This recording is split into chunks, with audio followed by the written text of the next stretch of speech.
or sea coasts, you know, I say which agent is this associated with, and more importantly whether it's a erosional landform or a depositional landform. Okay, and अगर उसका कोई बहुत famous example, world famous example आपको पता होगा, तो it is better to know that world famous example. It's good to remember that example, okay, because that certainly can become a question. Right? ठीक है? All right. So once again, we have this differentiation whether, you know, we have a different list for erosional landforms and a different list for depositional landforms. However difficult this sounds to you, even if you are reading this for the first time, you guys got to remember this, okay? Because this is exactly where your questions come from. आपको पूछा जाता है सर्क, स्कॉरीज, इसको क्या बुलाते हैं यार? This is ना मैं हमेशा भूल जाती हूँ. It's a Scottish word, right? So it is pronounced differently. Give me 1 minute. I'm not going to pronounce it wrongly this time.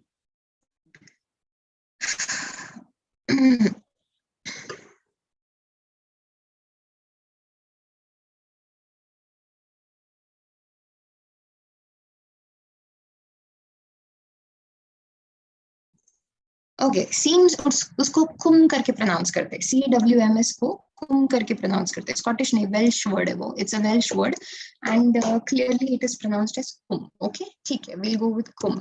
I'm probably not getting the accent right, but ऐसे kum जैसा कोई pronunciation है उसका. Right? So cirques, scories या kums ऐसे बुलाते हैं उसको. Secondly, जो you know, that is one erosional landform. Then you have arets or slated ridges. That is the other landform. Horns होते हैं, you know, just peaks जो बनते हैं ना, mountain peaks जो बनते हैं उसको like special kind के mountain peaks, उसको horns कहते हैं. Okay, U-shaped glacial valleys. Remember with rivers we had V-shaped glacial valleys. तो glacier का usually U-shaped glacial valley होता है. Okay, या फिर troughs कहते हैं उसको. Fjords होते हैं. ये बहुत special तरह का ये है landform है जो glaciers के साथ associated है. And बहुत specific coast के साथ भी associated है. Okay, then there's that Roche Mountain. This is a French thing यार, अभी उसका कुछ नहीं कर सकते.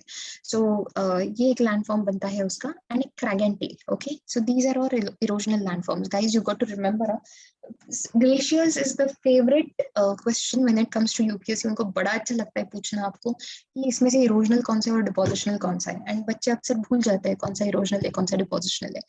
Depositional में obviously glacial till होगा, वो glacier जाके whatever that glacier is picking up on the road, you know, on the way, whether it is material that it has acquired by abrasion or by plucking or whatever, it's got to deposit it someplace else, right? So usually and the glacier usually it's ice, right? So it carries everything with itself. So when that ice melts, तब जाके usually ये सारा ice melt कर जाता है, तो whatever material or whatever sediment is held within the glacier, sediment नहीं कहना चाहिए उसको, eroded material जो होगा ना, which is held within the glacier, that is usually deposited towards the end of the glacier. Okay, जब usually glaciers melt हो जाते हैं. So छोटा material at least. तो ये glacial till is the famous example of that. Moraines, okay, उसको moraines की form में होता है. तो ये मोरेन्स के 4 डिफरेंट टाइप्स है, lateral, medial, ground and terminal. Okay, depending on where that moraine exist. Eskers is a very famous form of depositional landform. Outwash plains, drumlins, which is also called as the basket of eggs topography. And then there are those called as erratics. Okay, erratics करके erratic blocks कहते हैं उसको. So ऐसे वाले जो rocks होते हैं या erratic rocks या फिर erratic blocks जिसको कहते हैं, तो ऐसे वाले rocks जो होते हैं, those are termed as depositional landforms. याद रहेगा, एक एक करके पढ़ते हैं अभी. Okay. Okay. ये जो बाजू में पिक्चर दिखाई दे रहा है ना आपको, इस पिक्चर को पहले ठीक से देख लीजिएगा. ये this is self explanatory. Okay, ये पिक्चर में तो काफी सब कुछ आपको सेल्फ एक्सप्लेनेटरी है. सी ये वाला जो ऐसा यू नो गड्ढे जैसा चीज फॉर्म किया है, ये वाला गड्ढा दिख रहा है आपको, ऐसे यू शेप्ड गड्ढा है. It's a proper depression, U shaped depression. Can you make out this U shaped depression? Right, मैं उसको बना देती हूँ वहां पे.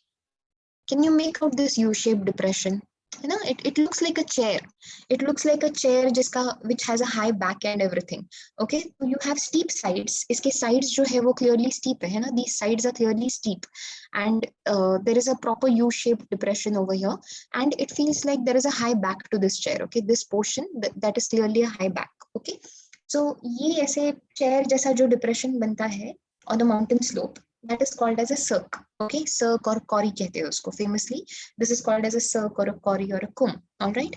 अभी usually अगर वो कहीं नीचे बन गया, okay, if it is formed somewhere below the you know, closer to the foot of the mountain or at a level place, okay, तो फिर उसमें कभी कभी उस लेक में पानी भर जाता है. ओके, यहाँ पे जैसे मैं ना जरा ब्लू कलर का पेन यूज करने वाली हूँ. Okay, because what happens is even आपको वो इनका भी ये कलरिंग रेड में है ना, सो ये ब्लू कलर का दिखाई दे रहा है आपको, है ना. तो this becomes a glacial lake or a quarry lake or something like that. When whatever snow has accumulated in that quarry, when that snow melts, okay, so it is transformed into water obviously, and then that like just looks prettier. So then that becomes a quarry lake or a surf lake, you know, इस तरह से बन जाता है वो. ठीक है, fine. अभी ये जो दो quarries है, these two quarries, okay, let's look at these two quarries. Okay, you can see these two quarries clearly. This is one quarry and this is another quarry. Okay, so these quarries are clearly eroded, and this one also, there is another one over here. Okay, so these quarries are clearly eroded from the side of the mountain that you can see. All right, now clearly there has been now if these two quarries, okay, quarry 1 and quarry 2, all right, this is quarry 1, this is quarry 2. Can you see this portion? This portion, no, the middle portion, the portion between these two quarries, that is become a little you know, if it acquires a ridge like structure, no, that it acquires a ridge like structure, that is called as an arete. Okay, usko arete ya serrated ridges kehte hain. It's called as a serrated ridge or an arete. Okay, it is because these cirques are pushing back along the mountain slope. These cirques, these eroded you know, depressions are pushing back, and what you get, the common wall between these two cirques usually is termed as the serrated ridge or a arete. Okay, okay, so this is an arete, this is an arete, so on so forth. All right, अभी इस arete के आगे थोड़ा और modification अगर करवाओ, if this is one arete on this side. Okay, so अभी इस arete को अभी कौन से कलर में, येलो में मार्क कर रही हूँ मैं, I'm marking it in yellow. So this is one arete on this side, there is one arete on this side, and then this arete on this side, है ना. So clearly there are multiple aretes, and probably more you know, the probability of having one arete on this other side, you know, opposite to this side, opposite to the side that I can make out, another arete on the other side. So all these three or more aretes coming together, usually two or more aretes, no, three or more aretes coming together forms a pyramidal peak. Okay, and this pyramidal peak is also called as a horn. The most famous pyramidal peak that you should know of is Mount Everest, because Mount Everest clearly contains, you know, there are too many serrated ridges coming together. So if too many ridges come together, that it is just, you know, the more it is just more difficult. It clearly tells you that there has been a greater amount of erosion, and it is more difficult to climb and so on and so forth. Okay, okay, cool so far. What am I missing? Moraine. I don't want to show you moraine right now. We are good. We are just dealing with erosional landforms. समझा सबको? Did you guys understand? इसकी proper technical definitions अभी पढ़ेंगे हम लोग. But clearly you need to understand the mechanics of that. Okay? वो कैसे बनता है ये समझ लेना चाहिए आपको. तो cirques, quarries और combes. Okay? अब ये क्या होते हैं? These are deep, long, wide troughs with steep sides. Okay? इनके steep sides होते हैं. या you know, they're clearly, you can see, right? This is a deep, long, wide trough. It's a deep, long, wide trough. Okay? And then ये जो glaciers होते हैं ना, when these glaciers move away, or when the glacier, you know, whatever snow is left behind or ice is left behind, that melts in these cirques to form cirque lakes or tarns. Okay, tarn is a better word. Tarns या cirque lakes बनते हैं उसके. Okay, so tarn is the more familiar word, more geographically familiar word. Okay, aretes or serrated ridges क्या होते हैं? When this one quarry 1 and quarry 2, this is quarry 1, this is quarry 2, when these two quarries cut back on opposite sides of the mountain, तो जो बीच में उनके बीच में जो common wall रह जाता है ना, that is called as an arete. Okay, this portion जिसको मैंने अभी shade किया है ना, that is called as an arete. Between these two quarries the common wall or the ridge kind of a structure that's formed, it's a crest kind of a structure, okay? And because this is glacial action and there will be a lot of plucking and all involved, there is a zigzag outline, okay? That is why it is called as a serrated ridge. Serrated mane aisa structure. You know, where you see blades, देखे आपने blades? तो वो जो blade होता है या फिर कोई knife होता है ना, तो उसका जो edge होता है, the edge that cuts, the cutting edge ना, if that has this up and down structure ना, that is called as a serrated blade, okay? Or a serrated edge. तो वैसे वाले जो ridges बनते हैं, those are called as serrated ridges, okay? ठीक है? Good.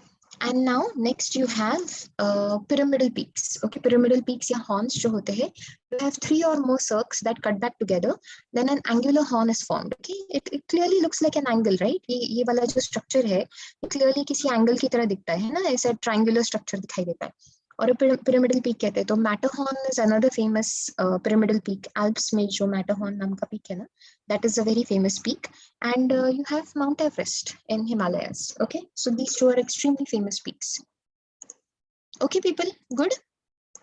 All right, ठीक है. Now you look at, okay, now you look at proper valleys that are formed, okay? Now you look at 2 major types of valleys that are formed when it comes to glaciers. Once again, ये सारे के सारे figures बहुत important है, ठीक से देख लीजिएगा, okay? One is a U-shaped valley or a trough that we normally called as a U-shaped valley or a trough, and the other is a fjord, okay? So U-shaped valley को समझ लीजिएगा. Remember मैंने आपसे कहा था जब river pass करता है, suppose this is a mountain, okay?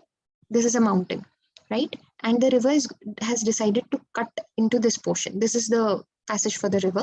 So the river decides to down cut, okay? तो वो नीचे नीचे down cutting करते जाता है, and what is formed is a V-shaped valley, okay? ये वाला जो material था, ये वाला material that has clearly, material as in ये वाला जो walls थे, that have clearly been eroded. ये वाले walls clearly erode हो जाते हैं, and पीछे जो valley रह जाता है वो ऐसा V-shaped valley रह जाता है, okay?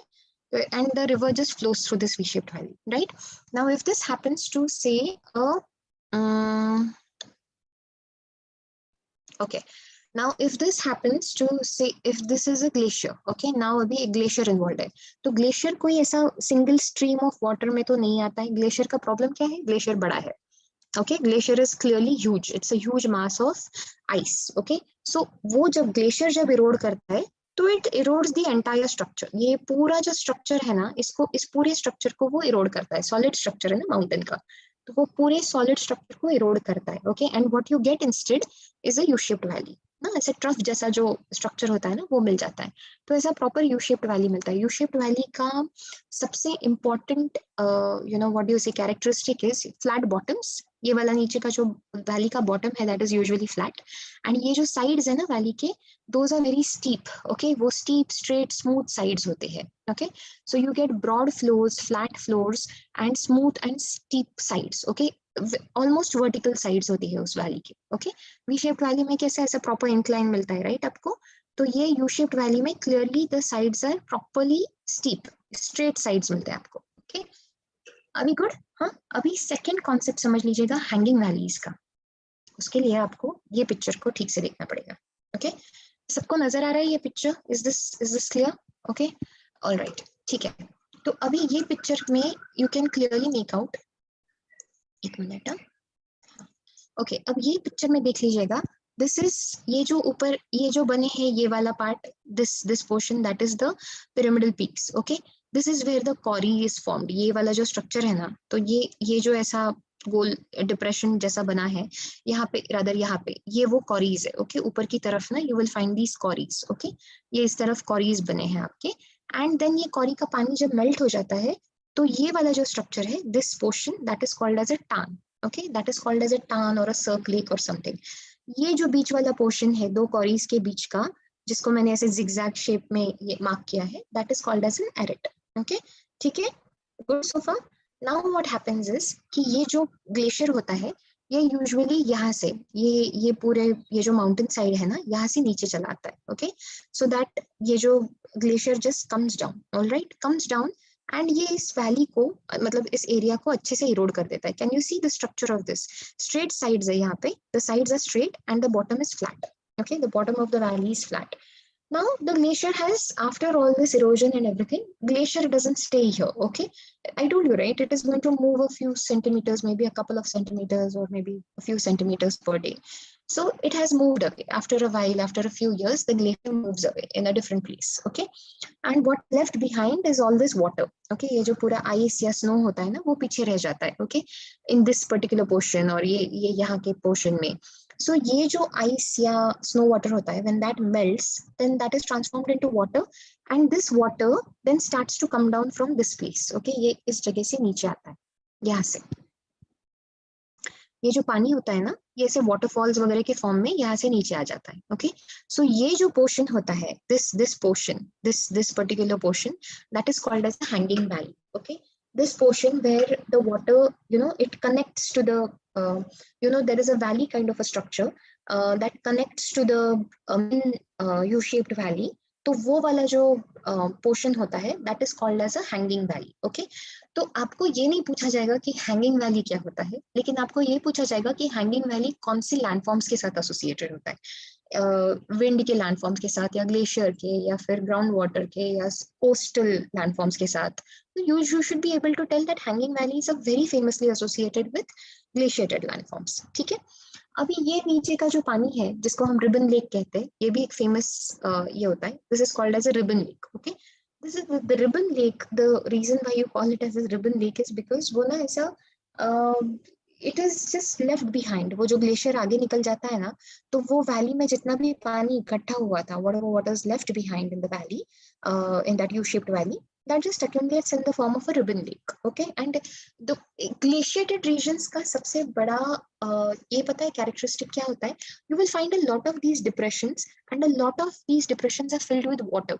Okay, the ice that was left behind, that just melts into water, and you will find, in fact, if you go to a place, say like Finland or something like that, or you will find so many places that have been completely eroded by glaciers, and then you see these big and small depressions which are completely filled with water. So you will see a lake here, a lake there. तो Switzerland में जाइए, कितने सारे lakes नजर आते हैं, glaciated, all glaciated lakes. Okay, then go to मतलब of course there are a few examples of tectonic lakes as well, लेकिन clearly वहाँ पे glaciated regions में ऐसे छोटे छोटे lakes जो होते हैं ना, वो बहुत मिलते हैं. So मैंने आपको फिनलैंड का एग्जांपल इसलिए दिया because that is known as a country of lakes. इतने 30,000 lakes और so. फिनलैंड कंट्री कितना बड़ा है 30,000 lakes कंटेन करने के लिए. So clearly that is, you will find a lot of lakes and depressions and water filled in it in these forms. Okay, in what do you say, glaciated landforms. I am still not considering moraine because that is an erosional, that is a depositional landform. I don't want to confuse you with moraine right here. Okay, याद रहेंगे सारे के सारे. Truncated स्पर्स. ओ remember एक चीज थी, मैंने आपको रिवर के इसमें बताया था. You will see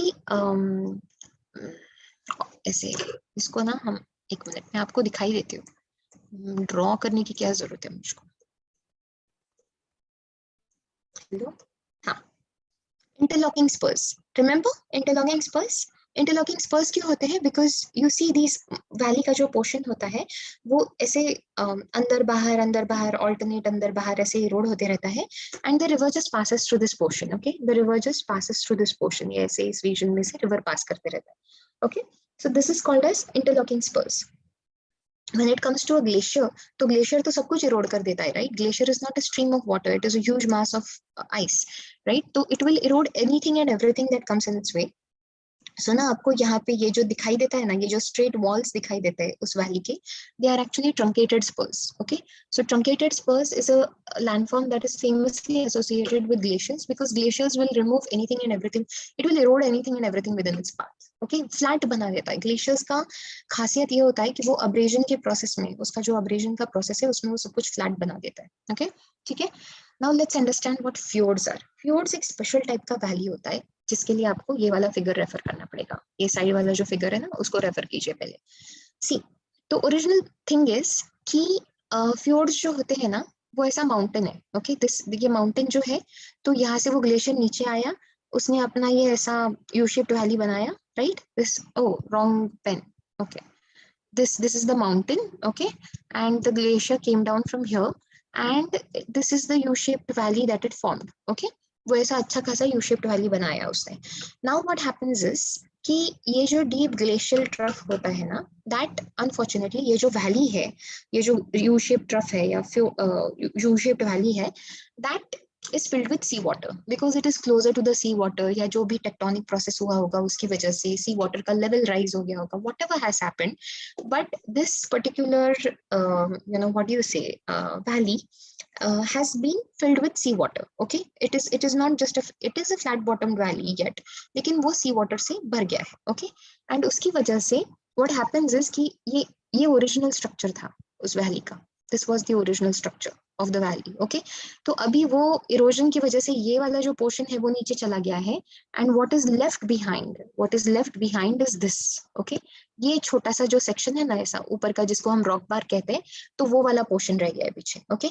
Now your problem is जब आप shore को approach करते हैं तो the ship comes like this, okay. वो जो ship है या जो भी boat है that comes in from this portion, okay, because this is the land, ये land है grey color का, आप इसको approach कर रहे हैं. The problem is you are not aware of this rock bar. ये जो rock bar है ना, you are absolutely not aware of it.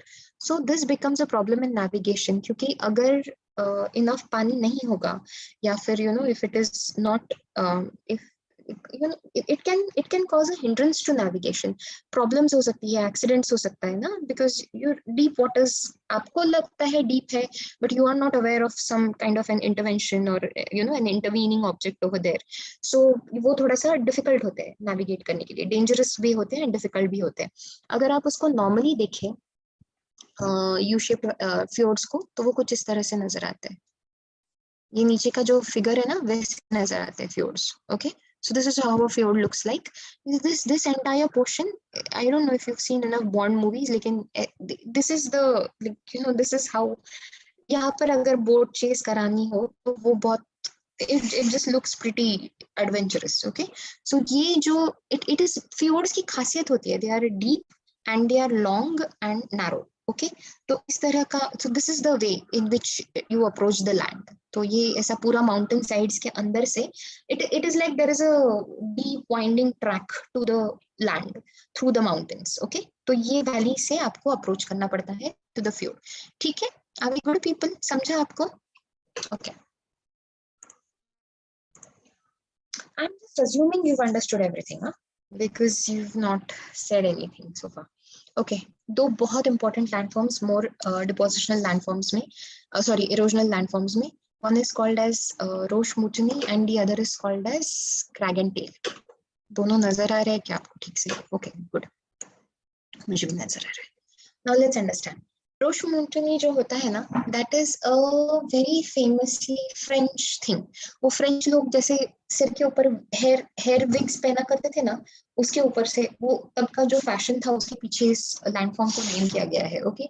It just looks like that. तो उसका अभी ये दोनों rocks में ना try to understand कि what happens is the glacier is going from place A to B, okay. And while that glacier is traveling from place A to B, it encounters a hard rock.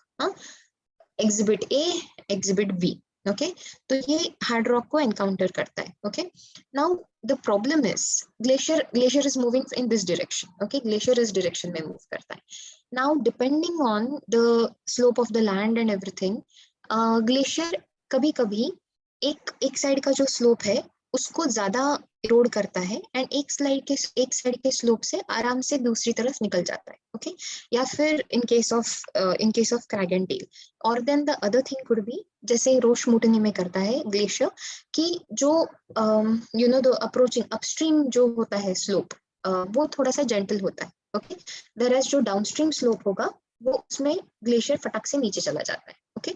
So ज्यादा इरोड करता है. So you just have to remember this. Roche moutonnee and crag and tail जो है ये इसमें only फर्क कितना है कि एक में this remains the same, the logic remains the same कि glacier comes across a hard rock, okay.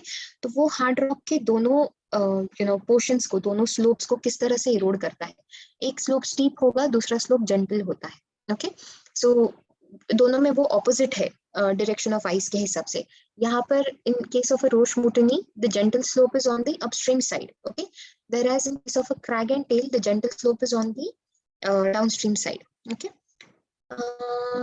ठीक है, ये तो बोला है कि ये दोनों क्लियरली तब अकर करते हैं when glaciers encounter a rock which is more resistant than its surroundings. रोश मोटेनी के एग्जांपल्स आपको कहीं भी मिल जाएंगे.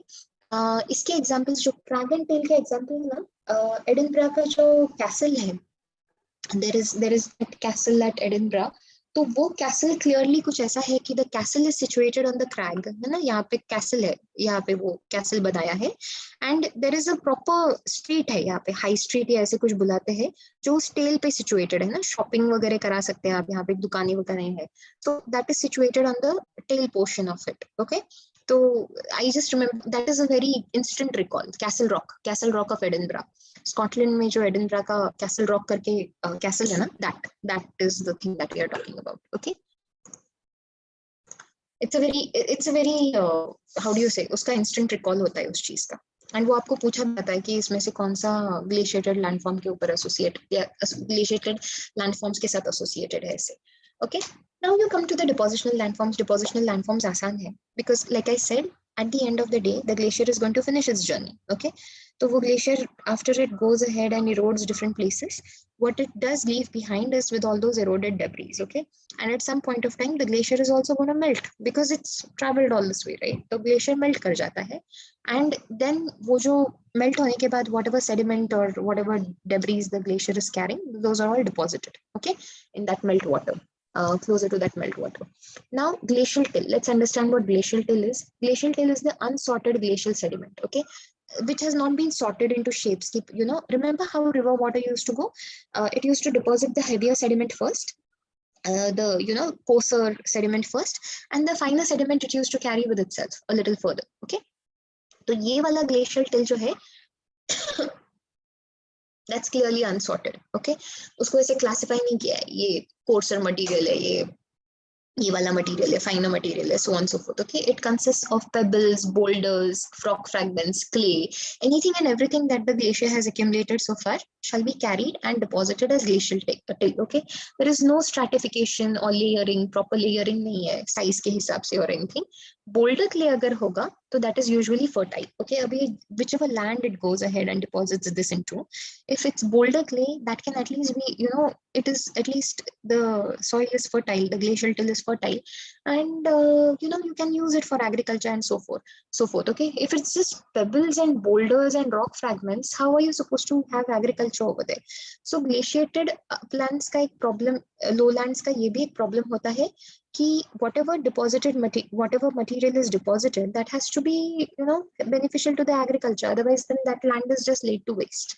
All right, okay, let's look at the other thing which is called as moraines. Moraines is also a deposit, glacial deposit. Okay, it is just long ridges of deposits of glacial till. Once again the same thing, but now this is deposited in specific shapes. Okay, उसको ऐसे ridge, ये दिखाई दे रहा है आपको, ridge, ये वाले ridges जैसा structure दिखाई दे रहा है, ऐसे hill जैसा structure दिखाई देता है, but it's like a long chain of hills.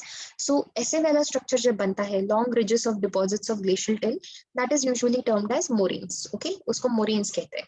Now moraines के, like I said, 4 types होते हैं: lateral, medial, ground and terminal. Okay, this is what we are interested in. So ये जो चार basic types है, these 4 that we are interested in, you need to remember where these lie. Lateral moraine का मतलब क्या होता है? ये ग्लेशियर है, राइट? ये आपको ग्लेशियर नजर आ रहा है, राइट? व्हाइट कलर का ग्लेशियर. तो लैटरल मोरेन, लैटरल का मतलब क्या होता है? साइड वाला. ओके, तो ये जो साइड में है, दिस एंड दिस, ओके, या फिर यहाँ पर ये वाला, दिस एंड दिस, तो ये जो साइड्स में होगा उसको कहेंगे lateral moraines. Okay, those will be called as lateral moraines because they are on the side of the glacier. Alright, now let's look at what medial moraine is. Medial moraine obviously कहाँ होगा? जो बीच में है. So this moraine, जहाँ पे अब medial moraine बनता कैसे है, वो ना 2 glaciers जो side by side चलते हैं, suppose this is glacier A, this is glacier B, okay, and these 2 are moving side by side, तो उनके जो दोनों के lateral moraines है जो coincide करते हैं, that becomes the medial moraine. Okay, अभी यहाँ पर भी ये glacier 1, 2, 3, 4 ऐसे अलग अलग glaciers है. तो ये ग्लेशियर्स के जो लैटरल मोरेन्स है जो कोइंसाइड करता है कॉमन है, that will be the medial moraine. Okay, तो ये जहां पर दो ग्लेशियर्स मर्ज कर जाते हैं उनका lateral moraine will together form the medial moraine. Okay, ठीक है, good with medial moraine. Now let's understand what this is. Ground moraine होता है. Ground moraine is the rock fragments at the bottom of the glacier. ये glacier है, right? This is the glacier, है ना? ये glacier का it's a mass of rice. तो ये ग्राउंड में यहाँ पर नीचे की तरफ उसका जो बॉटम होता है ना, तो बॉटम में जो भी मटेरियल डिपॉजिट हुआ है या एम्बेडेड है, it's embedded okay in the glacier. तो ये ग्लेशियर का पानी जब मेल्ट हो जाता है ना, तो ये वैसा का वैसा ही डिपॉजिट हो जाता है ओके नीचे की तरफ. So this becomes the ground moraine. Terminal moraine मतलब ये वाला सेक्शन जो होता है ना, that is called as the terminal moraine. Okay, तो टर्मिनल मोरेन यूजुअली एंड की तरफ आता है. टर्मिनल का मतलब क्या होता है? Towards the end, right? So terminal moraine is deposited at the end. Snout के पीछे जो मोरेन पीछे छूट जाएगा ना, that will be called as the terminal moraine. Okay, and recessional moraine जो होता है, रिसेशन का मतलब क्या होता है? पीछे जाने वाला, something that goes behind, right? So recessional moraine is a series of deposits as the ice melts in stages. Ice ऐसे, अच्छा आइस ऐसा नहीं करता है people that it will just go to stage place A और place B and say okay this is where I melt. That is not what happens. Ice धीरे धीरे धीरे धीरे मेल्ट करके आता है, राइट? So every time that the ice melts, whatever material is left behind will be called as recessional moraine. जब ice ने थोड़ा थोड़ा करके मेल्ट करना शुरू कर दिया ना, बिकॉज वो भी नीचे आ गया है माउंटेन स्लोप के, तो obviously it does not have the temperatures to sustain the ice. Okay, वो वाटर को आइस के फॉर्म में स्टोर करके रखने का टेम्परेचर अभी नहीं रहा क्लाइमेट में. सो उसकी वजह से the glacier starts melting, and when the glacier starts melting, the moraine along with it is also deposited in different places. So that will be called as recessional moraine. Are we good? Okay, ठीक है. I wonder if you, अच्छा छोड़ो, no worries. Then there is something called as drumlins and erratics. Okay, अभी drumlins and erratics क्या होते हैं? Let's understand. Drumlin मतलब ये बाजू वाला स्ट्रक्चर ऐसे दिखाई दे रहा है आपको, माउंड्स होते हैं ऐसे छोटे छोटे smooth Oval shaped ridge like features होते हैं. दिख रहा है आपको? दिस ये वाला स्ट्रक्चर, ये वाला structure, this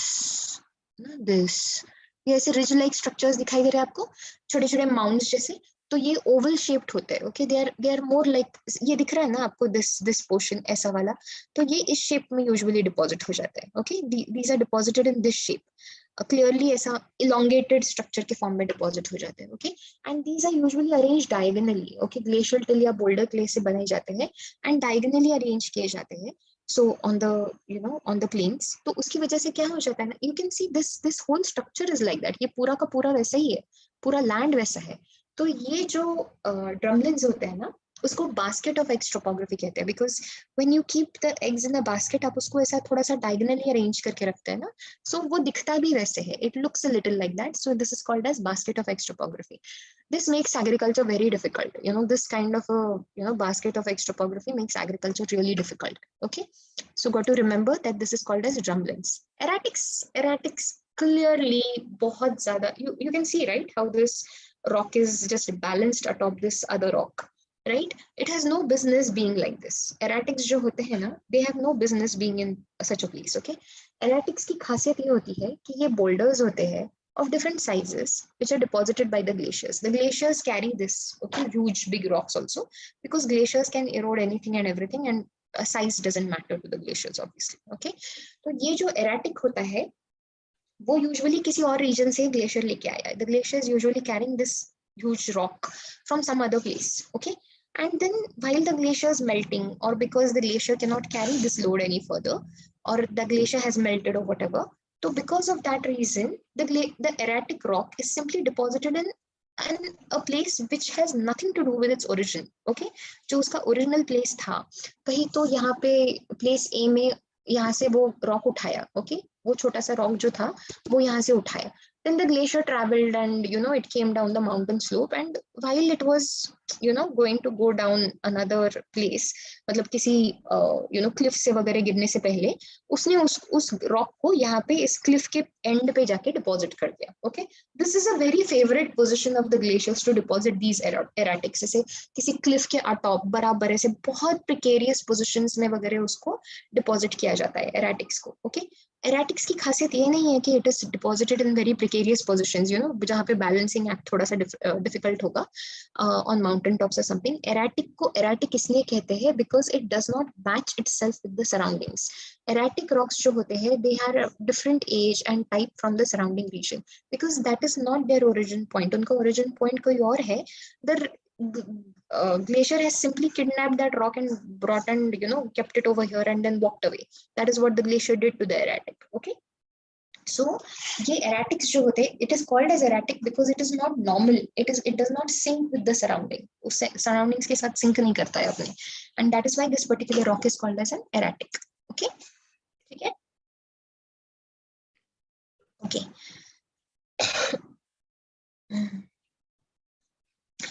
Let's understand eskers. Eskers नजर आ रहे हैं आपको? ये वाला पोर्शन नजर आ रहा है? This entire long ridge of ये अच्छा खासा ridge दिख रहा है ना आपको? This is long, narrow, sinuous मतलब ऐसा winding ऐसा you know, ऐसे सांप की तरह ऐसे. You see how this is different in shape, ऐसे पूरा का पूरा ऐसे अलग-अलग shape से जाने वाला. So ऐसा sinuous ridges होती है of sand and gravel. Okay, once again उसी का बनता है. ग्लेशियल टिल का ही बनता है, लेकिन थोड़ा सा फाइनर होता है. Eskers are usually made up of finer material. Okay, so sand and gravel से यूजुअली बनते हैं. That is called as eskers. Okay, famous landform है ग्लेशिएटेड टोपोग्राफी का. And then there is something called as outwash plains, which is also called as the knob and kettle topography. Okay, what is formed is outwash plains क्या हो जाते हैं ना, finally the glacier decides to come and melt. Okay, at some place, मतलब वो उसका final resting place होगा उस ग्लेशियर का. तो while the glacier is melting, it still goes ahead and ऐसे ये वाले ऐसे डिप्रेशंस वगैरह में ना उसका ऐसे थोड़ा सा ये बन जाता है, पानी जम जाता है. Okay, while that glacier melts ना, तो आजू बाजू के डिप्रेशंस में the water collects. Meanwhile the glacier deposits itself in the form of mounds. Okay, ये ऐसे छोटे छोटे mounds के फॉर्म में, छोटे छोटे hillocks के फॉर्म में वो सारा sand and gravel deposit कर जाता है. Okay, तो what you get is you get a small hillock and you know you find a lake, another small hillock and you find a lake, then another small hillock, a lake here, another hillock here. तो आपको ये पूरा you can make out right from this. तो ये जो lakes होते हैं ना, those are called as kettle lakes, and ये जो छोटे छोटे mounds होते हैं ना, these mounds, those are called as cames. Okay, तो ये mounds को वो छोटे छोटे hillocks जो होते हैं of sand and gravel, so those are called as cames, and वो जो depression होता है जिसके अंदर पानी भर जाता है, those are called as kettle lakes.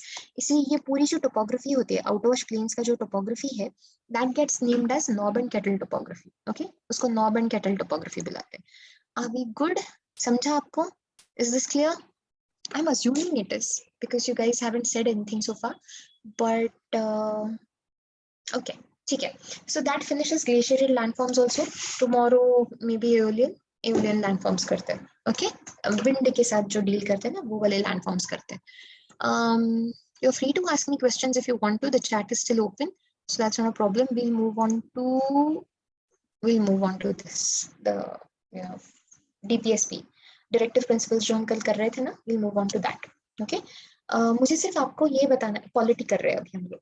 So मुझे आपको पॉलिटी के इस सेक्शन में I just need you to understand कि कल जो हमने डायरेक्टिव प्रिंसिपल्स किए, what we read through the directive principles, how they have been implemented in our country. Okay, so we have various land reforms lie because we called ourselves a socialist country and everything, right? Clearly socialist principles यहाँ पे दिखाई देते हैं. ये जो सारे equality के and disparity reduce करो and ये जो सारे principles थे, तो ये सब clearly है वहाँ पे. So there are multiple land reforms that were brought into action. And then there is all those laws that have been brought forward to protect the interests of the labor sections. Okay, Minimum Wages Act, Payment of Wages, Payment of Bonus Act. Then there is a proper Contract Labor Regulation and Abolition Act, Child Labor Prohibition Act, Bonded Labor System को abolish करने का act था, Trade Unions बताए हमने, because you want all those workers to form a union and association and to be able to support each other. Okay, so Trade Unions Act बनाया, Factories Act बनाया, that clearly told people कि कौन काम कर सकता है factories में, कितने घंटे के लिए काम कर सकता है, किसका minimum pay कितना होना चाहिए, so on and so forth. So Factories Act it's a whole new comprehensive act, ऐसे बहुत exhaustive है वो. Okay, Mines Act था, अरे यार, this mines के लिए तो clearly है, and see how early on we've made those, 1952 and everything. Okay, I'm assuming you guys watch movies and everything, so I don't need to tell you how mining has been a business in India and all, and how difficult it was, because mines were privately owned, and then the government also got into it, and then the mines became publicly owned. Government started owning them. Some mines are still privately owned. It just becomes it is up to the government now. Government privatization karata hai, so clearly the government sells out blocks of mines to private institutions, private companies and miners and people who deal in metals and stuff like that. So clearly, that has been revised again and again and so on and so forth. We are trying to bring as much fairness to the whole system as possible. There is the Industrial Disputes Act, the Workers' Compensation Act. Accident हो जाए, कुछ हो जाए worker को, तो उनको क्या compensation मिलते हैं, कैसे मिलते हैं, so on and so forth. Okay, and Child and Adolescent Labor Prohibition Act. So that has been financial resources को utilize करने के लिए we nationalized 14 leading commercial banks. We nationalized the life insurance, general insurance को nationalize किया, privy purses को abolish किया. So we've been busy so far. Okay, Legal Services Authorities Act में we organized the Lok Adalat. ना we did this also. Lok Adalat भी organize किया है हमने. And free legal aid to the poor, and वो सब कुछ provide करते हैं हम लोग. Right, if some person is arrested of a crime and he or she cannot represent themselves, the government of India provides you with a representation कि चलो यार ये court appointed lawyer मिल जाता है आपको खुद को represent करने के लिए. Okay, so that happens. Of course, that person can represent themselves also, but they need to be very clear about the legal principles while defending themselves. So it is better to go with the court appointed lawyer. Okay. Then there are various acts and organizations for the development of cottage industries for develop kiya humne. Cottage industries in rural areas, because that is you can't always simply pump money in rural areas, right? You should be able to provide people with employment in that region. You can't just say, no, we'll just make good roads and we'll provide money from outside. You can't pump money into a rural area. You let them manage that on their own. Let them have cottage industries and so on and so forth. Let rural areas work themselves well into a good economy. That would be a better way to do it. Wild protection act बनाया हमने 1972 में, because clearly हमारा DPSP में clearly principle है wildlife को guard करने के लिए. ये दोनों इंपॉर्टेंट है, protection act and forest conservation act 1972 and 1980 के. Panchayati Raj, this is your star question. Panchayati Raj को, local self government, Gandhian principle, article 40, ये पूछा जाता है आपको कि पंचायती राज कौन से डीपीएसपी के प्रिंसिपल के हिसाब से ऑर्गेनाइज किया है, and you should be able to answer article 40. Okay, because वो गांधीयन प्रिंसिपल था to organise village panchayats and to enable them to function as units of self government. Okay, तो हमने उसके लिए एक प्रॉपर लॉ बनाया एंड में 93 में, मतलब 93 से इम्प्लीमेंट किया, लेकिन एक्ट 92 का है. So 73rd amendment act for panchayati raj and 74th amendment act for municipalities. Okay, and we also have the historical monuments and archaeological site को प्रोटेक्ट करने का act and everything. And of course we go for reservations for different economically and socially backward classes. Okay, ठीक है. Good people, huh? Now we move on to the next part, that is part 4A, which is called as fundamental duties. Okay, fundamental duties का मतलब होता है, ये हमने Russia से बोरो किया. Okay, हमको we like the Russian concept of fundamental duties at that time. Alright, अभी ये part 4A में लिखवाया है. The article that is associated with this article 51A. Article 51A is associated with it. Okay, remember कौन सा article किसके साथ associate किया जाता है. तो ये जो ये है फंडामेंटल ड्यूटीज है, तो that was added to the constitution by the 42nd amendment act. Okay, so this is how it got added to it, and we borrowed it. The concept of fundamental duties is something that we borrow from USSR. Okay, now the reason why we introduced this that narrative into our constitution is because we wanted to establish a democratic balance by making the people conscious of their duties equally as they are conscious of their rights. Okay, if people are so conscious, the whole logic behind doing this was that if you as citizens are so aware of your rights and what constitutes a right and आपके privileges क्या है, ये अगर आपको अच्छे से पता है, तो आपको ये भी पता होना चाहिए कि privileges, it's not like a one-off thing. आपको clearly you have to work hard for it. आपको privilege सब मिलता है जब आप अपनी duty निभाते हैं. So there are duties that the Indian citizens have to clearly fulfill. Okay, so you know, to keep that balance, वो balance रखने के लिए ये सरदार स्वरण सिंह कमेटी बिठाई थी हमने, उनके recommendations पे हमने fundamental duties add किए थे. Originally 10 fundamental duties added, number याद रखिएगा, original कितने थे? 10 थे. ओके जब 1976 में ऐड किए थे तो क्लियरली 10 फंडामेंटल ड्यूटीज थे. ओके एंड फाइनली जब हमने 86 कॉन्स्टिट्यूशनल अमेंडमेंट एक्ट लाया which is right to education. Okay तो वो जो राइट टू एजुकेशन लाया ना, तो तब उसमें हमने 11th ड्यूटी भी ऐड किया. जैसे हमने फंडामेंटल राइट्स को अमेंड किया, वैसे हमने इसको भी अमेंड किया. ओके फंडामेंटल ड्यूटीज को भी अमेंड किया. And like the directive principles, the fundamental duties are also non-justiciable. Just because somebody doesn't follow their fundamental duty, that citizen cannot be dragged to the court of law, in the court of law, again punished for it. Please remember that. Okay, but remember this also, कि ये जो duties है, they may be enforceable by law. Okay, now just remember, just because it is mentioned in the fundamental duties that one should conserve the forest. Okay एक fundamental duty ये है आपका कि forest conservation and wild life protection वगैरह ये हर Indian का duty है, हर Indian citizen का ड्यूटी है. ओके तो ऐसा जब तक सिर्फ ड्यूटी है तब तक, and you go and harm the forests and all, or you don't help in conservation of the forest, you do something to the detriment of the forest or something as a citizen, so then you cannot be dragged in the court of law. Okay, because clearly fundamental duties are non-justiciable. Bola na, fundamental duties are non-justiciable. They cannot be decided based on legal principles. Okay, that matter cannot be solved in the court of law. Okay, that is what non-justiciable means. But these are also enforceable by law. Enforceable by law मतलब even though this is a fundamental duty, आप इसको fundamental duty करके नहीं निभाते. Government of India ने एक separate legislation बना के रखा है, Environmental Protection Act, Wildlife Conservation Act. Okay, and if people go around shooting animals or cutting down trees or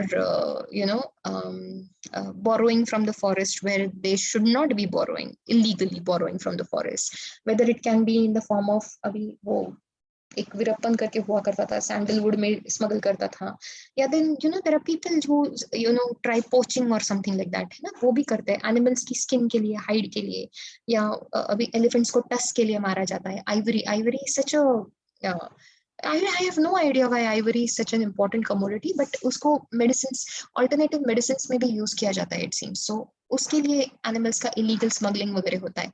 तो ये सब कुछ even though अब ये fundamental duty नहीं है, this is a law, this is a proper legislation. So if an Indian citizen does all these things, poaching या फिर all that sort of thing, then that is violation of the law, then that becomes a legal crime. Okay, so when you say that a fundamental duty may be enforceable by law, which means कि हमारे national flag को respect करना, that is a law.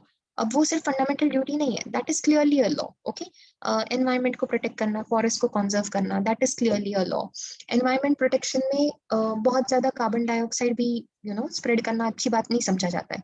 उसके लिए हमारे पास गाड़ी के लिए वो PUC वगैरह मिलता है. Okay, try to relate these things, these are all laws that are passed to protect and conserve the environment. Okay, so this becomes enforceable by law.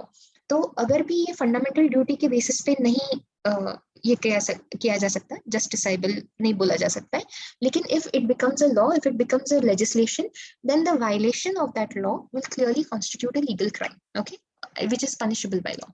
चलेगा, समझा? Okay, and fundamental duties please remember, उसका like rights को हमेशा supremacy मिलती है over duties. Okay, rights will always have the supremacy over duties. Fundamental duties की खासियत ये भी है, फंडामेंटल राइट्स जो होते हैं ना वो सबको मिलते हैं, right? Article 20 and 21 clearly applies to aliens and citizens alike, right?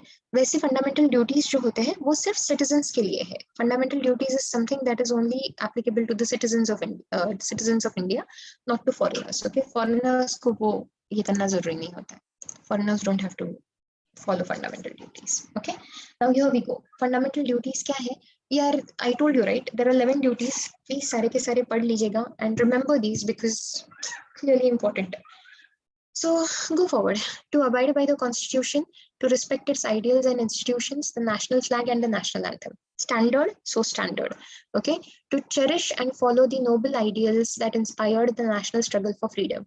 हमारे नेशनल स्ट्रगल में जो भी हमने, जिन आइडियल्स के लिए हमने वो नेशनल स्ट्रगल किया फ्रीडम का, उन आइडियल्स को follow करो, cherish करो, है ना? To uphold, cherish माने उसका जतन करना, cherish करना माने किसी चीज का जतन करना, you know, to protect it and to try to take more care of it, you know, that sort of thing. जतन करना किसी चीज का. To uphold and protect the sovereignty, unity, and integrity of India. Okay, so once again, this has to be a standard duty here, to defend the country and render national service when called upon to do so. Please remember, even though this is a fundamental duty, clearly इसका legal enforcement अपने यहाँ पे नहीं होता है. Okay, हम normal citizens को, कुछ countries में होता है military conscription होता है, जहाँ पे आपको कंपल्सरी बेसिस पे 1 या 2 साल के लिए every citizen of India, I mean every citizen of that country, in some cases कुछ countries में girls and boys alike, कुछ countries में only boys. I remember North Korea has only for boys. Military conscription is only for boys. North Korea and North Korea has military conscription for both girls and boys. South Korea has only for boys. And Israel has for both girls and boys. Israel में भी conscription दोनों girls and boys के लिए होता है. Okay.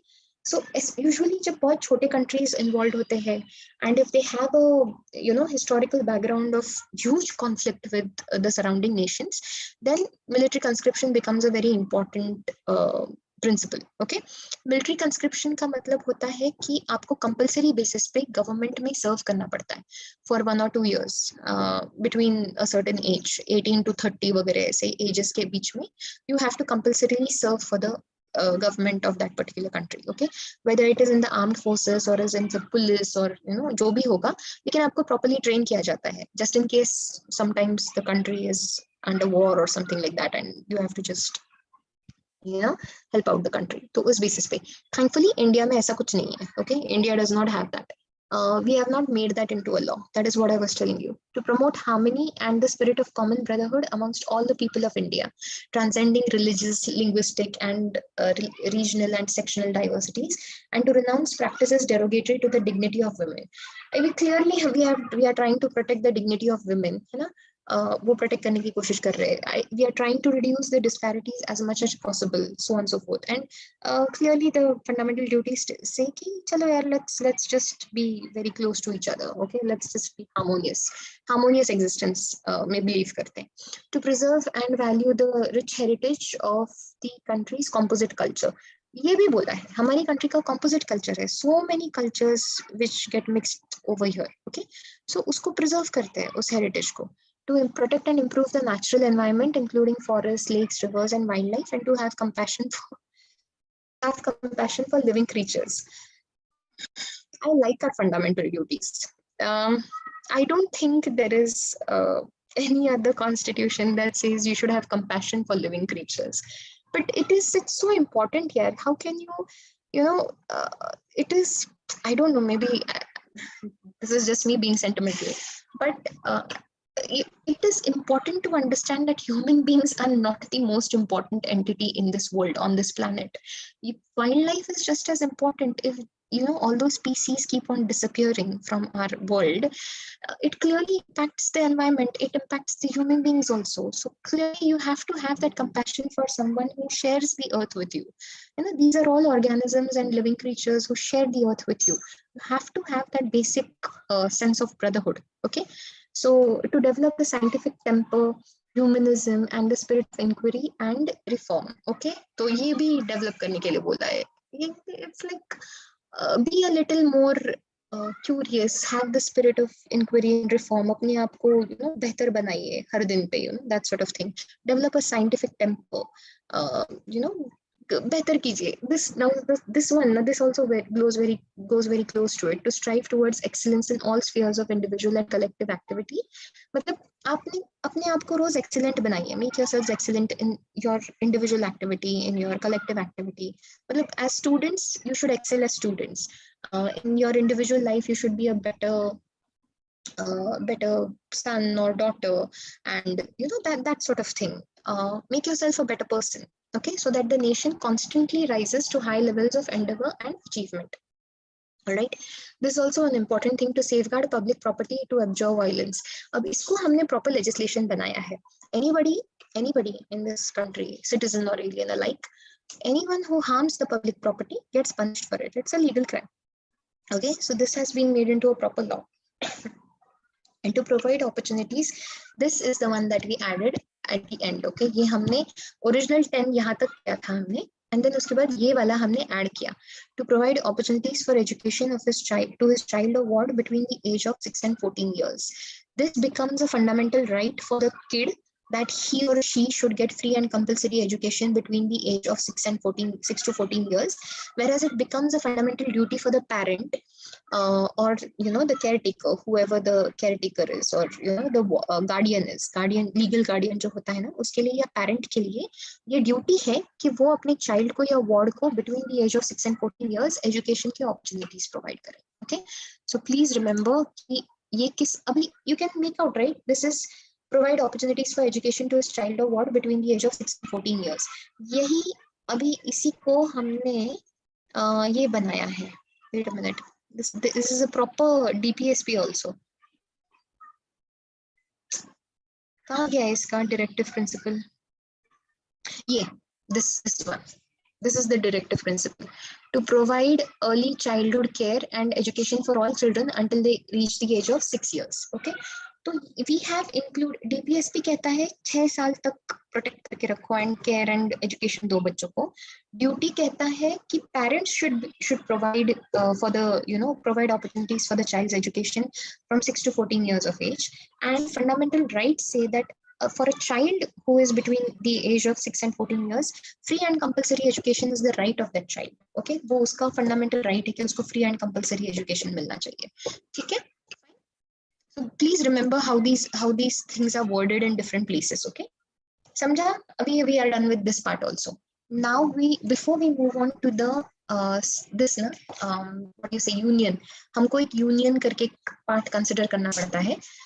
उसके पहले we need to look at the process of amendment of the constitution. Okay, let's try to understand, because it's a different process, right? वो उसका एक process जो involved होता है. So we need to look at that. Okay. Oh, अच्छा, ठीक है, चलेगा?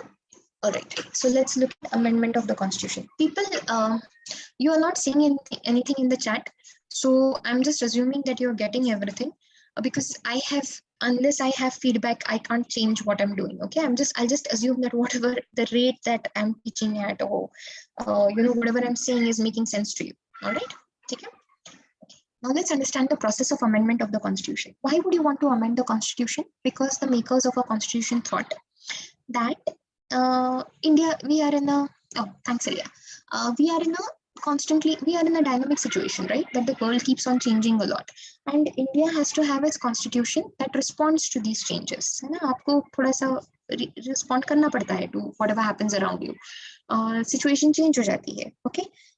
ऊपर से हमारी कंट्री जो है, like look at how we were formed, right? We have so many cultures and religions and castes and creeds and all kinds of people from different backgrounds coming together and everything. ऊपर से political structure देखिए country का तब कैसे बना था, provinces and princely states को वगैरह ऐड किया था. So we clearly thought, the makers of the constitution thought, that later on, if this constitution has to be amended, then people should have the opportunity to do that. Okay. Who has the opportunity to do that? Obviously, the Parliament of India, okay, which is the Lok Sabha and the Rajya Sabha. Only the Lok Sabha and the Rajya Sabha have these two together have the power to amend the Constitution of India. Okay, no one else in India has the right to do that. We do not form a separate constituent assembly or something like that just to amend the Constitution. कुछ countries में होता है, उनका legislature जो होता है वो amend नहीं करता है Constitution को, वो एक separate 100-150 लोगों का या 50 लोगों का, depending on how big the country is, एक कमेटी बना लेते हैं, एक बड़ा सा असेंबली बना लेते हैं, एंड वो लोग बैठकर फिर सोचते हैं, एंड लेजिस्लेचर अपना काम करता है लेजिस्लेशन बनाने का. Okay, so India does not have that. India का जो भी करंट लेजिस्लेचर होता है वही कॉन्स्टिट्यूशन को अमेंड करता है. Okay, right. So here we go. अभी ये प्रोसेस जो है वो हमने कैसे रखा, हमने अमेंडमेंट का प्रोसेस, इसको ना हमने डिफरेंट इसमें क्लासिफाई कर दिया है कि कुछ अमेंडमेंट्स जो होती है वो आर्टिकल 368 के नीचे होंगे, आर्टिकल 368 के हिसाब से होंगे. अमेंडमेंट्स के लिए आर्टिकल 368 का पूरा प्रोसेस करने की जरूरत नहीं है, नॉर्मल प्रोसेस से अमेंड हो सकता है. ओके, सिंपल मेजोरिटी से अमेंड कर सकते हैं आप उसको. सो लेकिन clearly the responsibility always lies with the parliament. Okay, वो पार्लियामेंट ही है जो ये अमेंड कर सकता है. अब पार्लियामेंट किस तरीके से अमेंड करता है, कितनी मेजोरिटी लगती है उनको वो अमेंड करने के लिए, ये क्या चीज को अमेंड करना है इसके ऊपर डिपेंड करता है. ओके, ठीक है. अमेंडमेंट का प्रोसेस जो है वो हमने क्लियरली थोड़ा सा सिंपल रखा. ओके, ये मैंने आपको पहले भी बोला था जब हम legal principles unique features discuss कर रहे थे हमारे कॉन्स्टिट्यूशन के. At that time I had reminded you that US we had made this comparison between the process of amendment in the USA and in India, right? So USA has this process where you require 3/4 majority. 3/4 majority मतलब 75% people have to agree to that particular amendment. Okay, it's very difficult to get 75% people to agree with you. Okay, what you have to, and we can't even work with that. So what we went with is 2/3 majority. What India went with is not half the majority. Simple majority is too easy, right? Just 51% people agreeing with you doesn't, it's too simple. 75% people to agree with a certain amendment becomes too difficult. So we sought the middle path. Okay, and we said let 66% people agree with you, 67% people. Okay, which is 2/3 majority में agree करना चाहिए. Okay, ठीक है, चलेगा.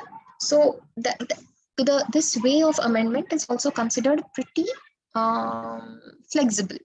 Okay, we consider ourselves a pretty flexible country when it comes to, or a pretty flexible way of amending the constitution. We have a very flexible way of doing that. Okay, all right. अभी ये सब कुछ, this was all the build up. Okay, now let's look at the major points. कौन से part में included है? Part 20 में. Which article is associated with it? Article 368. ये बहुत इंपॉर्टेंट आर्टिकल है. ये इसके आजू बाजू ना आपको और भी आर्टिकल्स मिल जाएंगे. सो ये पूरे आर्टिकल्स आपको याद रखने पड़ेंगे. 360 क्या होता है, 362 क्या है, 360, ये अलग अलग आर्टिकल्स जो है, you'll have to remember these. Okay, as and how you come across those particular concepts. So remember, it's Article 368 for amendment of Constitution. Okay, now when you say that the Parliament amends the Constitution, what does the Parliament actually do? It may add a certain provision, or it may take out or repeal. To remove a certain provision को the legal word is to repeal. Okay, repeal कहना कहते हैं उसको. तो repeal कर सकता है कोई provision, या फिर vary कर सकता है, modify कर सकता है, कुछ words change करने को वगैरह, ऐसे भी possible है. You just modify 1 or 2 words and you're done with it. Okay, so but whatever it is, as long as it makes any changes to the original text of the Constitution, it will be termed as an amendment. Okay, now whether that amendment happens under 368 or otherwise is another matter. Okay, right. So no separate constituent body, ये अभी declare किया, right? कोई दूसरा constituent body नहीं होता है, parliament खुद ही amend करता है. लेजिस्लेचर, उस टाइम पे जो लेजिस्लेचर होगा वही अमेंड करता है. बिल कहाँ इनिशिएट किया जा सकता है? In either house of the parliament. Okay, either Lok Sabha और राज्यसभा, दोनों में से कोई भी चलेगा.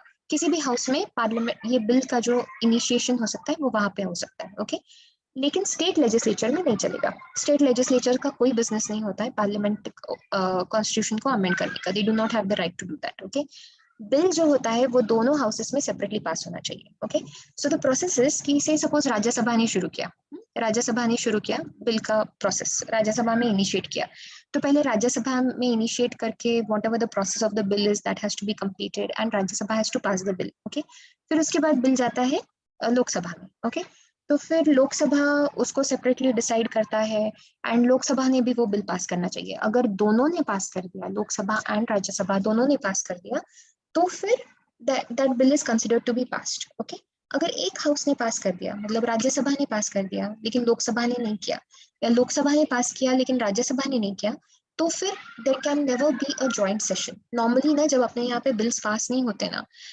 एक हाउस पास करता है दूसरा नहीं करता है, डिसएग्रीमेंट होता है बिल्स के पैसेज में, तो there is one we have a, how do you say, कैसा थोड़ा सा ऐसा बैकडोर प्रोविजन होता है अपने यहाँ पे कि you can try to have a joint session. Okay, दोनों हाउसेस का 6 महीने तक अगर डिसएग्रीमेंट रहा ना चालू, तो then you can have a joint session. Okay, तो इस केस में जॉइंट सेशंस अलाउड नहीं है.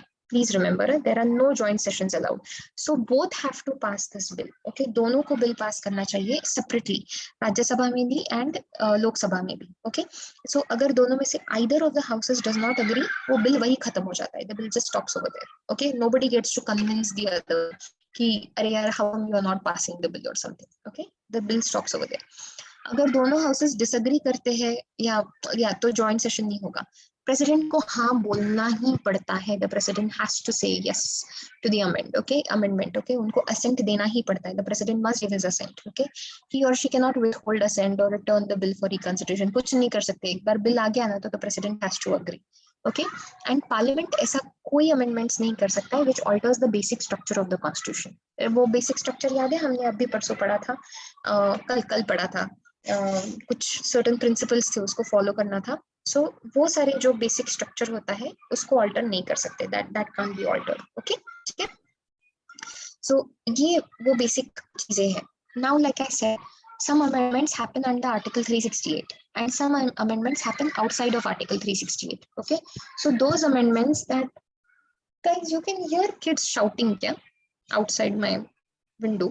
I mean, they are pretty far away, but I wonder if it's a hindrance to me, if it's a hindrance to you also, then I'll just close the windows and something if that's a problem for you. Anyways, so कुछ amendments होते हैं which occur, like I said, under Article 368 and those which occur outside it, okay. So कुछ provisions, वो जो provisions होती है ना, कौन सी amend कर सकते हैं, so उसका ये list है जो which are outside the scope of Article 368, okay.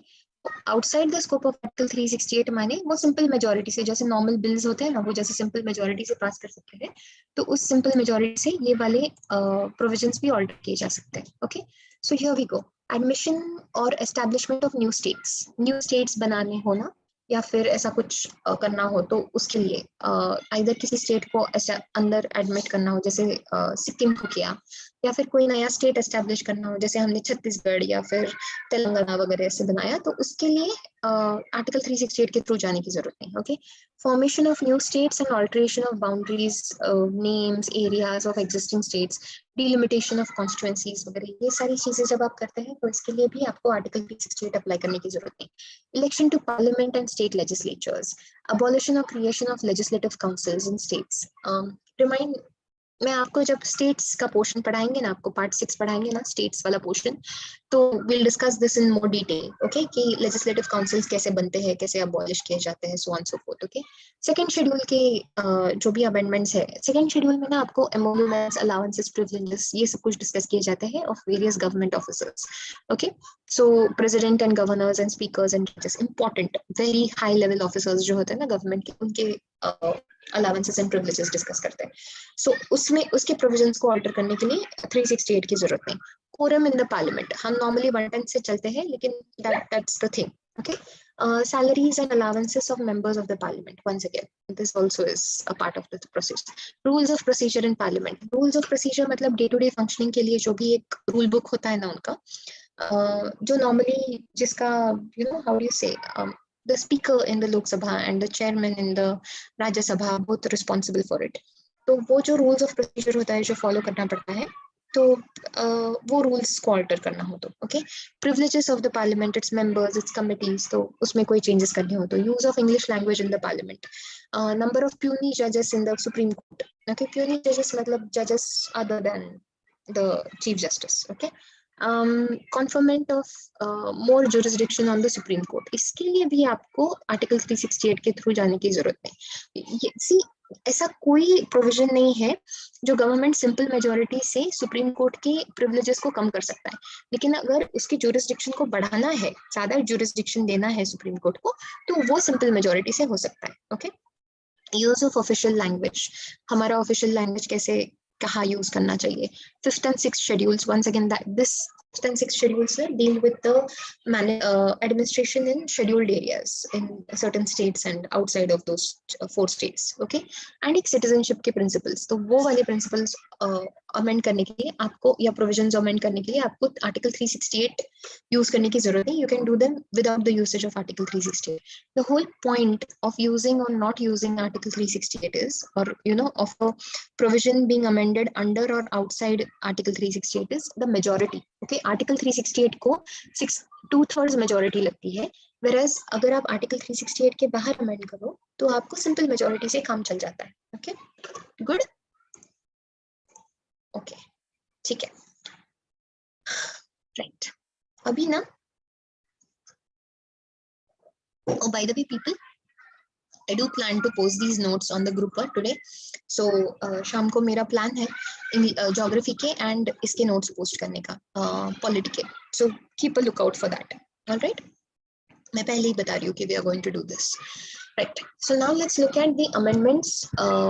अभी कौन से provisions के लिए सिर्फ parliament, अभी कुछ amendments जो होते हैं constitution के वो सिर्फ पार्लियामेंट के हाँ से चल जाते हैं, मतलब ओनली लोकसभा एंड राज्यसभा की हाँ मिल जाए ना तो हो जाएगा. कुछ पार्लियामेंट के जो प्रोविजंस होते हैं, कुछ कॉन्स्टिट्यूशन के जो प्रोविजंस होते हैं उसको अमेंड करने के लिए आपको लोकसभा एंड राज्यसभा ने तो हाँ बोलना ही चाहिए, ऊपर से आधे स्टेट्स ने भी हाँ बोलना चाहिए. वी हैव 28 स्टेट्स, तो उसमें से 14 स्टेट्स ने तो कम से कम हाँ बोलना चाहिए. कितने बड़े कितने छोटे मैटर नहीं करता है, 14 स्टेट्स ने हाँ बोलना चाहिए. Okay, so at least half of the states should agree to the bill. Okay, तो उसके भी प्रोविजंस अलग अलग है. अब ये boxes clearly उन provisions के बारे में बात करते हैं. Okay, so if for amending provisions that require consent from the parliament only, कौन से provisions के लिए सिर्फ parliament का consent required होता है, तो most provisions उसमें fall करती है. Okay, जो नहीं करते हैं उनको यहाँ पे list out कर दिया है.